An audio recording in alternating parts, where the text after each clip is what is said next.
gold. Hello, beautiful people, and welcome to Season 4, Episode 2 of the Touchdown Podcast. You're back with Reese and Gavin, and this is definitely the first take of the intro, not the second take, because I fucked it up. How you doing, Gav? I'm doing good.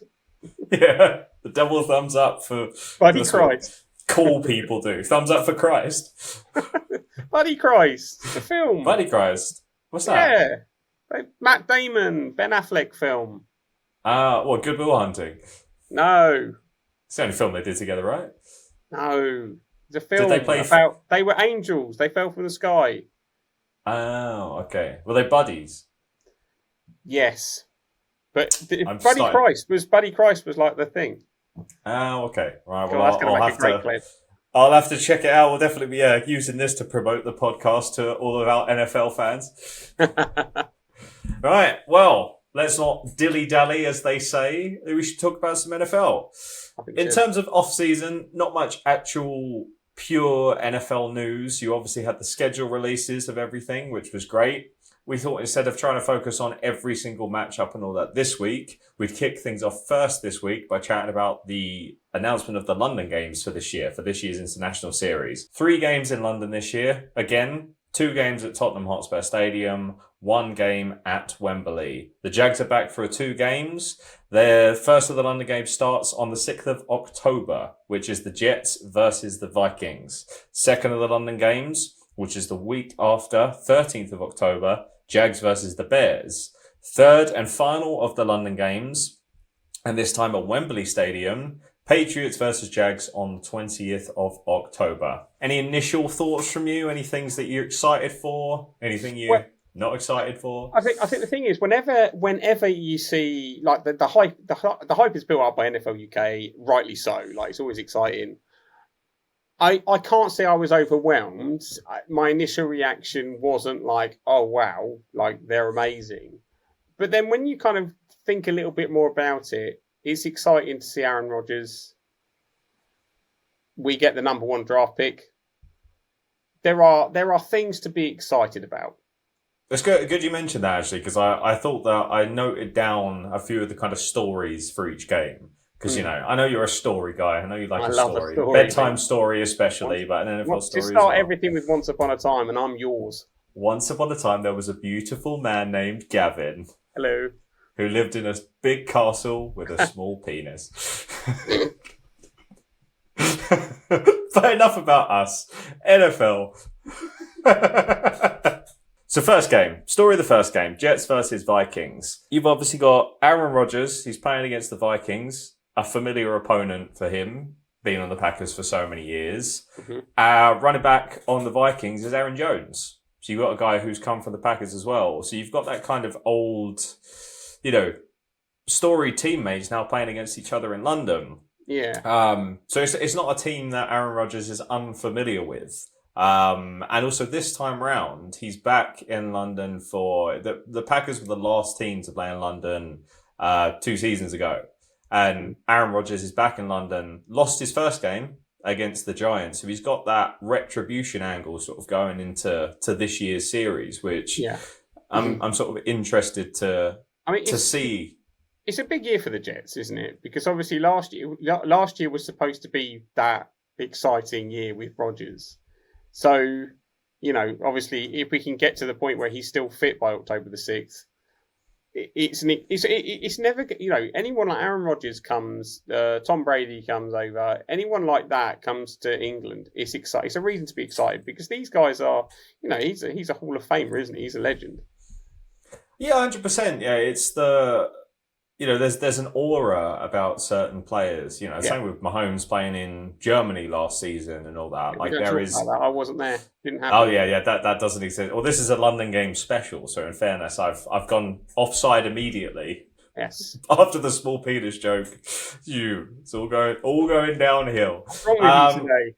I don't know. I need to get out more. But no, I think that's the thing. Like when he first played in London, and the Packers got off to such a good start. And then just couldn't get it done in the end. They were all over the Giants in that first half. And then in the end, the Giants obviously came back. But, that story of the story of Aaron Rodgers and the story of the Jets and the story of that retribution is kind of one for their entire season this year.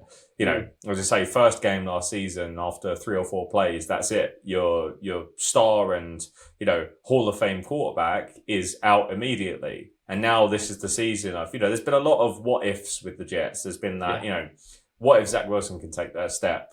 Okay. Without Zach Wilson, it seemed that Mike White, where he had that kind of insanity run for a couple of games. Yeah. Like, okay, maybe Mike White's the guy, but I love Robert Saleh as a coach. I think he's a fantastic head coach. I think that the Jets haven't exactly been in the best position with injuries, and Zach Wilson obviously didn't end up working out, but it's so close. And even last year, even without Rodgers, they had that fantastic game against the Chiefs, and the Jets are kind of have this thing about them where you just want to see. I don't want to see it. Like, if Aaron Rodgers plays this season and is terrible, you at least go, okay, well, that's kind of all the excuses done for the Jets. Yeah. However, if he plays this season is amazing, it's like that's exactly what everyone wants to see. They want to see the Jets be at that level. I mean, the thing is, he hasn't got time to hang around. It's not like he's got years to bed in. They've got to hit the ground running, which was obviously supposed to be last year. So. I think Rodgers is a very competitive guy, isn't he? This year is gonna. They're not going to want to mess around. This year has to be a good year. You'd say that they have to. The expectation in the Jets has to be playoffs. Yeah. Well, even Robert Saleh was saying when it came to them choosing their bye week, they've not gone for a bye week immediately after the London game like most teams tend to do, because Robert Saleh's reasoning is, when it gets later in the season, we're going for a playoff push. We want to have that and have the guys rested later in the season rather than, because I think that'll be week 6 or week 7. And it's that to have that mindset of, we're going to make the playoffs, let's plan for that. I think, one, that's a winning mindset. And also, two, it shows how the players and the coaches see the Jets this season. I think on that point, I think quite often, and maybe less so now, and that's a good mindset to hear, but I think quite often, I wonder if there's almost been like an acceptance that after playing in London, you need that time off, and I disagree with that. These guys are flying all over the place. They're not going to another planet, So I completely agree with that idea. They're playing the Vikings, who you'd be fair to say they're a weaker Vikings this year.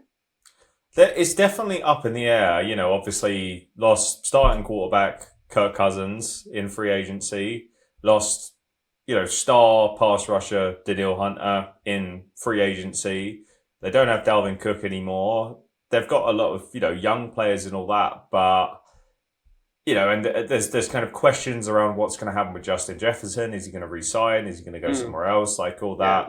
And the thing is, at the end of the day, you can't talk about the Vikings at the moment without talking about who is their starting quarterback. At the end of the day, it's going to be Sam Darnold. It's going to be Gavin.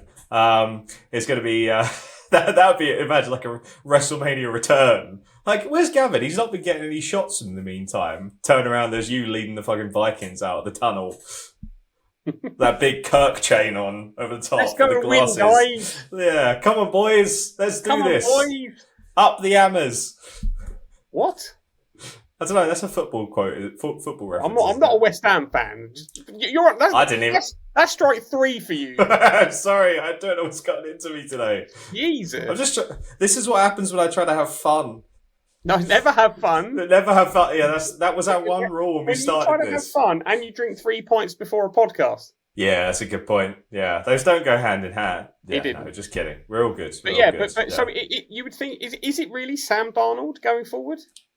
Well, put it this way, and this is a piece of a trivia question I want to ask you off the back of this. So quarterback, starting by this point in the season for the Vikings, is either going to be Sam Darnold or obviously rookie quarterback JJ McCarthy. Now, Sam Darnold has shown that he is not a perennial starter in the league. He's that good backup that you can have, but isn't a starting level quarterback. JJ McCarthy, rookie quarterback. Rookie quarterbacks notoriously don't do well in London. There's only been one rookie quarterback to win in London. Do you know who that was?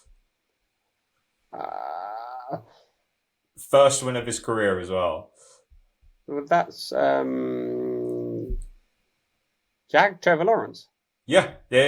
Only rookie quarterback to win in London. Obviously, bounced back for the Jags. Yeah, we were on that field goal at the end. But yeah, so in terms of rookie quarterbacks in London, not a very good track record. And in considering, it's not like you look at the Vikings and go, obviously Justin Jefferson, incredible player. They've got the rookie wide receiver from last year who had a great season. Name has completely escaped me right now. But the thing is, it's not like this game is at the start of the season, is it? What week is this game? Week 7? It's week 6. I think it's week 6. Week 6. So yeah, obviously you don't know. I mean, for all you know, Rodgers goes down injured again already, or Darnold starts off so poorly they have no choice but to turn to the rookie. You just don't know where it's going to be at this stage, do you? And it's a lot of pressure for a rookie just on that point, like to kind of already through the season. It's hard for a rookie quarterback, let alone then travel into a completely different country who he may have never been to before. Like in terms of actual travel, that's not too bad. In terms of psychologically, that's a lot. But I think for a fan, like if you look at it from a fan's perspective, I always try and look at things from that perspective.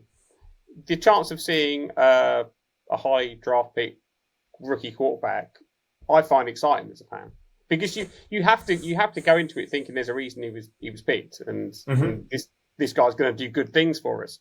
The idea that, like, again, as a fan, there's nothing really exciting about having Sam Darnold as your quarterback. No disrespect to Sam if he's listening, right? No. But so you'd think, I don't know, as a fan, would you almost rather see the rookie? I'd rather see the rookie, see what he's got. We know what you're going to get in Sam Darnold. It's the same. It's always been the same. JJ McCarthy is also one of these guys that a lot of talk went around, like, was he just the product of the Michigan team? Is he really worth a first round pick and all that? So you go, that's the kind of the sort of story for them. Also, I looked it up. The wide receiver, Jordan Addison, that's the guy I was talking about. Yes, Addison. But let's jump onto the next game. Although I am going to put you on the spot here as well first. Early prediction. Jets versus Vikings. Who are you going with? Jets. Yeah. 20. Me too. 20. Oh, you're going to score as well. Yeah. 2013. 2013. Okay. I'm picking Jets as well, and I'm going to go 27-14. Then a couple of nice late drives from the Vikings with McCarthy. I think it'll take him a while to get going. I'm going to predict that you are just getting some chicken tenders as a touchdown scored. You're just in there. Yeah. You're in there loading your plate up. Your half time's happened. So half time's happened. You've run in to quickly upload some footage.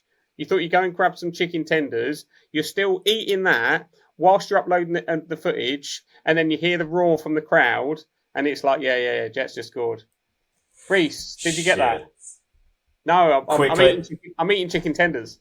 So, fair play then. Fair play. They'll be fine with that. Just put that in the group. Sorry, guys, I was eating chicken tenders. They're like, oh, were they nice? Quickly on chat GBT or whatever it is. AI Jets touchdown. Post that straight. It's all of my clips are AI. Sit there eating chicken tenders the whole time. Oh, don't give the game away. Jeez. Oh no. Okay, we'll move on. This has to stay in now, otherwise I've got to do more editing. So let's move on to the second game. Yeah. Right. Second game, Jags versus Bears. Battle of first overall picks, Trevor Lawrence versus Caleb Williams. I think that's kind of the main story. For me, obviously the Jags are coming off winning, their first doubleheader last year. They had the match at Wembley and the match at Tottenham. They beat the Bills, obviously, big win. Falcons less of an impressive win, but still a win in its own right. They're coming off those 2 games that they won in London last year, but a sort of a very downhill end to the season. The last 2 seasons they finished 9-8, but first, the previous season was a division win against the Titans in the last week to take them to the playoffs. This time around, didn't make the playoffs and sort of limped towards the end of the season. And I think they're kind of going into, there's talks of what happens with Trevor Lawrence and his future contract and all that. He kind of goes into a bit more of a sort of prove it season. Because he's, season before last, he showed incredible flashes. He showed, he can take a team to the playoffs and all that. Most recent season just wasn't as good, statistically not as good, not really what you expect from a franchise quarterback. And it puts the Jags in a bit of a weird position kind of going into this year. He was struggling, wasn't he, a little bit with injuries? He was, In yeah. his defence. But even the start of last season, after that playoff win and, that close game against the Chiefs, even the start of last season before the injuries, I can't really say that he was performing at an incredible level. So you kind of, you compare it and go, well, what was he like before? Like, how did he start the season and all that? How's he been through his career? He hasn't made that leap at all. Like, you thought he would kind of build on that. I don't feel like he has. So going into this year, it's kind of that, is he going to build on it? They obviously got the rookie receiver. They got rid of, didn't re-sign Ridley and all that. Like, there's pieces. They've got ETN. They've got Tank Bigsby in terms of the running backs. There's pieces there. I think he might have less around him in terms of talent than last season. But if he's listening, I think he might be feeling a bit upset with what you're saying, if I'm being honest. Well, I think you should take it as motivation. He's a notoriously delicate human, and you'd be making him feel. I mean, what if his mum's listening? Very true. She is an avid Clutch Down podcast listener. She's a huge fan of the Clutch Down podcast. Mrs. Tweets in every week saying, Always "Love that tweeting. lightning bolt in the background of Gavin's shot." And she's always tweeting, and you're saying some pretty nasty things. If I'm going to be honest. Yeah, I'm sorry. For balance, I think he's great. And you think he's great? Hair. Okay, tell me in great detail why you think he's great. He's got lovely hair. He's nice and tall. Fantastic jawline. And I think last year was injury riddled, and I think this year, the Jags will have a bounce back year. Okay, fair enough. That's for you. There you go, Mrs. Lawrence. Okay, well that probably covers off Trevor Lawrence and your sort of love for him and his mother. Love for Trevor Lawrence and his mum. Yeah, exactly. Let's talk about the other quarterback, because that's another important part of this situation, which is Caleb Williams. So obviously rookie quarterback, named starting quarterback for the Bears, first round pick. I think that'll be interesting, because the thing is, JJ McCarthy going to the Vikings versus Caleb Williams to the Bears, two very different situations. One's that kind of, JJ McCarthy, if he doesn't do anything and doesn't live up to the hype, it's kind of what everyone expected. Whereas Caleb Williams, is in a position where a franchise has fully gone in on him. He's the number one overall pick. He's, at the end of the day, the Bears' future is how they see him. That's a lot of pressure to have. So far, he seems to be handling it well, but, Also, bear in mind that some of the players... Bear in mind. Hey! Some of the players have actually kind of said that the media attention they get in London is very almost like Super Bowl, isn't it? It's like and Caleb Williams is just going to get literally all of that. Like, you and I know that it's going to be right. We want Williams when he arrives. We want Williams practicing. Yeah. If he eats like a sandwich, we want that shot. So, he's going to have that for the whole time that they're in there. There's going to be so much media attention on him. So that's a huge amount of pressure for him. It is. I think hopefully the way you can look at this is by that point it's week 6. He's had a few week 6 or week 7. He's had a few weeks to kind of shake off the initial dust, to get used to it, to get into the kind of game. And even if he's not kind of, progressing in a sort of game sense, psychologically, you start to get used to the world and how it works and all that. It's not like he's going straight into week 1 into a sort of literal foreign territory. So, but equally, if the Bears have had a poor start by week, whatever this week, 7, presses up more. Plus, you've suddenly got all of us lot sticking a camera in his face and piling it on. Could be a tough one. Could be a tough one for Caleb.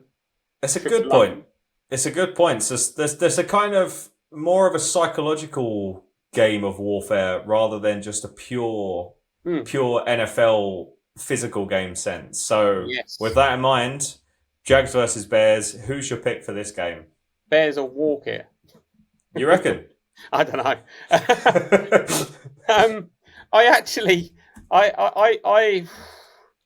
The thing is, when someone drafts a quarterback number 1, you kind of feel like they've done that for a reason. The Bears have got some good potential this year.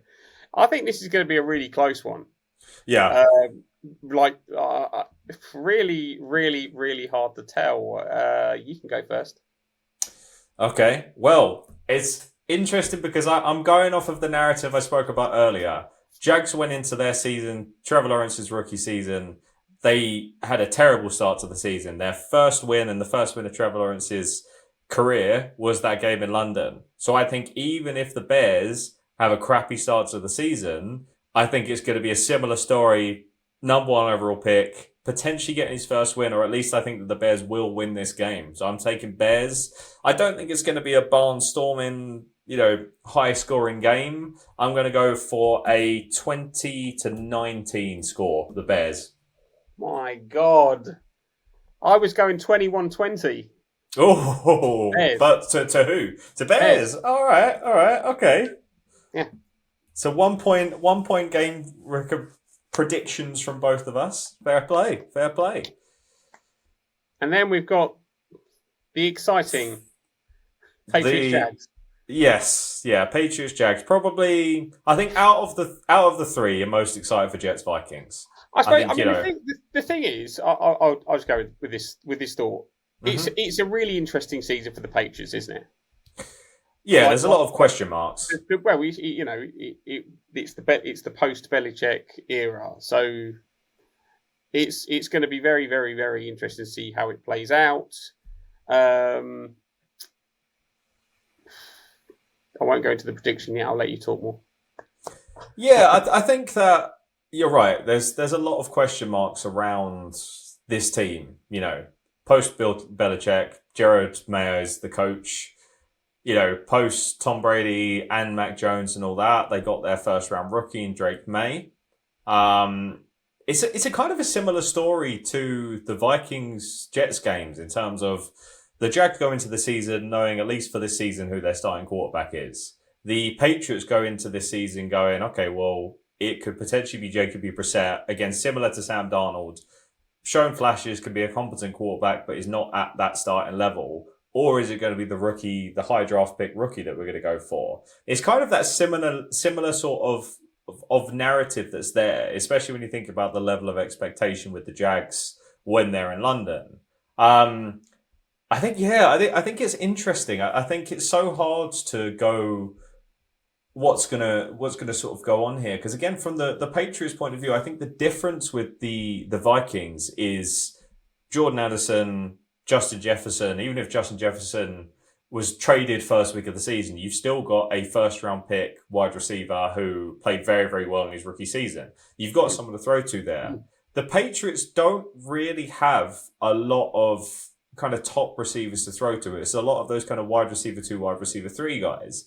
And that's hard for a rookie quarterback to have. Their O-line hasn't exactly been fantastic the last couple of seasons. Suddenly you're in a place where, similar to Bryce Young, I guess, from last season, the expectation's there, but you haven't put enough around him. And I think if we're, for the Patriots, for those question marks, it's, okay, even if by this point Drake May is starting, with not having the receivers to throw to, unless you're going to throw it off to Ramondre Stevenson like 15 times a game, which has worked previously in past anyway. But, yes, yeah. So that's the Madden way. You just pop that little flat route to your guy, and then all good. But yeah, I think the question marks are there. And I think Jared Mayo in his first season as head coach having to also play a game in London. I don't know what the stats are, but behind like rookie head coaches playing in London, but obviously the chips are stacked against Drake May as a rookie quarterback in general in London. So yeah, I think it's, especially as the Jags will be acclimatized by this point. I can't really see. Yeah. Another point to make is that the Patriots have huge global support, don't they? So it will, the good things, like again, forgetting about the numbers, from a fan of American football's point of view, it's going to be a good game with regards to the crowd. I think it's going to be 100%. Because the Patriots, like it's kind of like, I don't know, probably supporting in the UK, supporting Liverpool through the lean years when they couldn't win a thing. All those fans that supported them from the 70s and the 80s when they won everything, you still support them. So in this case, the Patriots that won it for so many times, their fan base is still going to turn up. And I think the great thing is that the Jags really have, because of basically almost like ramming it down everyone's throat in the UK, they have built up a good fan base in the UK. So it could be the really good thing about this game, about this matchup, is that you're going to have, like, quite often you can end up with Falcons fans, Raiders fans, all kind of. I think this is going to be a lot more Patriots and Jags. You're still going to get the Cowboy fans, stuff like that, but I think this is going to be a lot more like proper fans of both teams wanting to see a good game. Really hard to predict as well, because like you say, you don't know how it's going to go. Like by week 8, things could have gone terribly, and we could be turning up to watch a team that's like 1-7 or something, or could have had a really amazing sort of surprising start, fresh start. Hard to call, really. It is, it's hard to call. There's that narrative, because you could take that one side, which is, rookie quarterback versus unsure situation. The Jags are going to go from last season, have a similarly terribly slow start to this season. The previous season, the season before, were kind of the story of opposites. Season before was incredibly slow start, fast finish, make the playoffs. Last year, at one point they were in the hunt for the 1 seed, and they have that incredibly fast start, and then thinking off the end of the season. We haven't really seen the Jags be able to put together a full, complete season. I think if we're going by our logic, which is the Bears are going to lose, the Bears are going to win that second London game, then the Jags, they'll be coming off and trying to bounce back from that. But they would have been here for 2 weeks. But then again, if they're trying to bounce back from a loss, would the Patriots have more confidence? Patriots win the week before. But it's a lot. But I think let's go to a prediction before we finish this off. You can go first on this one, because I went first on the last one. Jags win. Jags win? Okay. Yeah. Jags win. Maybe they put up 30. Ooh, okay. 30 to 14. Let's go crazy. 30 to 14. So you think the Jags bounce back, yeah. Big statement win in London? Yeah, I think so too. I don't think it's going to be as high scoring, but I think that the Jags are going to win, and I'm going to go for a 24-10 win. I know there's only 6 points off what you said, but I don't think they're going to quite. Yeah, it's not going to be anywhere near. They're going to score 70 points. Almost the same. Almost exactly the same. Yeah, they have a touchdown which brings them to 30, which is then called back for holding. That's what I'm going to predict. Practically the same game. Literally exactly the same thing. Yeah. Okay. Well, those are our predictions for the London games. I think it'll be good to, Well, I think next week we should chat about the kind of best of the rest of the schedule. They obviously had the schedule releases last week. We can chat about kind of our favourite and most kind of looking forward to matchups. But I think, in terms of... Go on. Before we finish this one, like out of these teams, let's pluck like 3 players that you are most excited about seeing in London. Ooh, okay. So what, one from each? Just pluck 3 players that you are most excited to see in London this year. I think I like the Rodgers retribution train. I like that. I think, Rodgers is exciting. I think this season with the Jets, especially after last year almost adds more excitement to this year because of the what could have been. And, I was reading up some things on Twitter the other day about how Rodgers has been playing in practice, and it just looks like he's back to where he was kind of hoping to be. So I think Rodgers for one. I think I'm quite... Sam Darnold. Sam Darnold. That's why I was like, I'm quite excited for Sam. Can I say Sam Darnold twice? It's a no-brainer. I think I'm excited, to be honest, to see DeAndre Swift. I think I always enjoy watching him play, and I think each year it feels like there's a game where in London where a running back just kind of takes over. Yeah. And I think that even if Caleb Williams doesn't have that, he doesn't come in and blow the doors off and have an MVP level performance, I think that if he has a standard performance with a amazing performance from DeAndre Swift, that could be the story of that game. And I'd like to see that, just like I like that kind of gritty, run it down their throats performance that sometimes teams have. So I think DeAndre, I do. I've been known. There's been stories.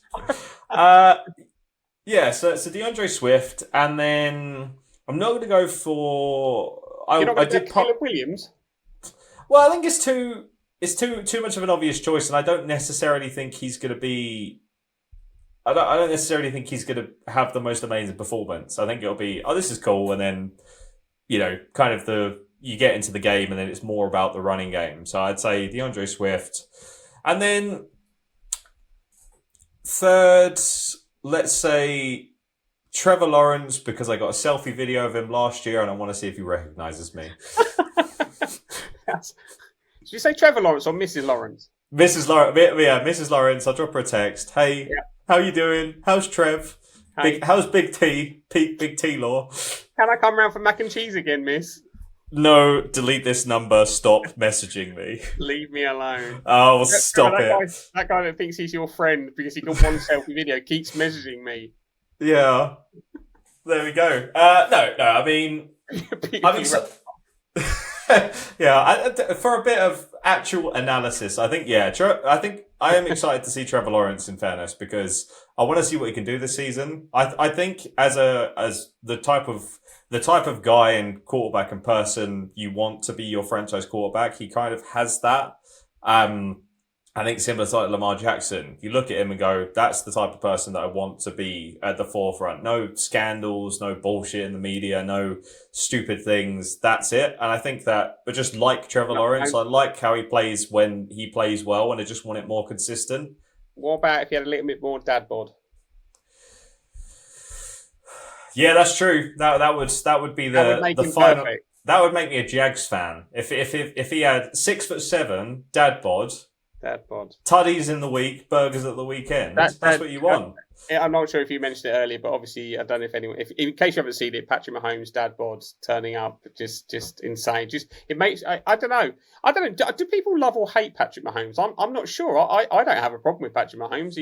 He's just doing what he's doing. But when he rocks up with the dad bod, you just got to thank you for making us all feel a little bit more normal. Yeah, I could be the quarterback. I could be the starting quarterback. That could be me.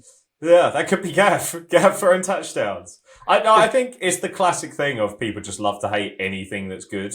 Yeah. The Patriots. Touchdown podcast.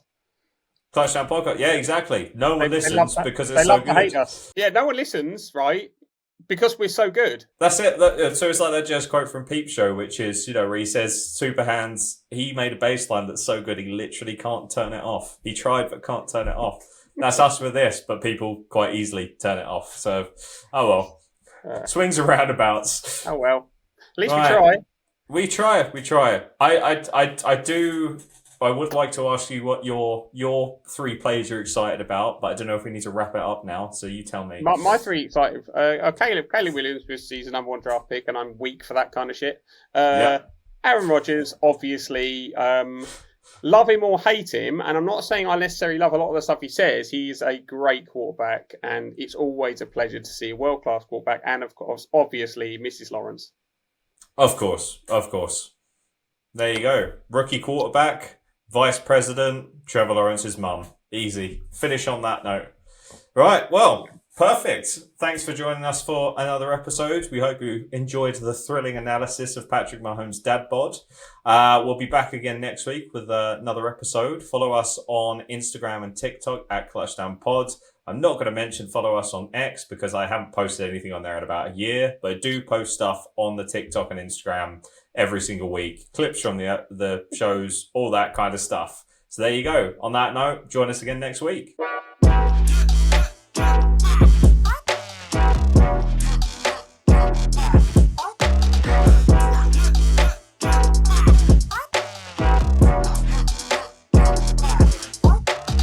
Mold.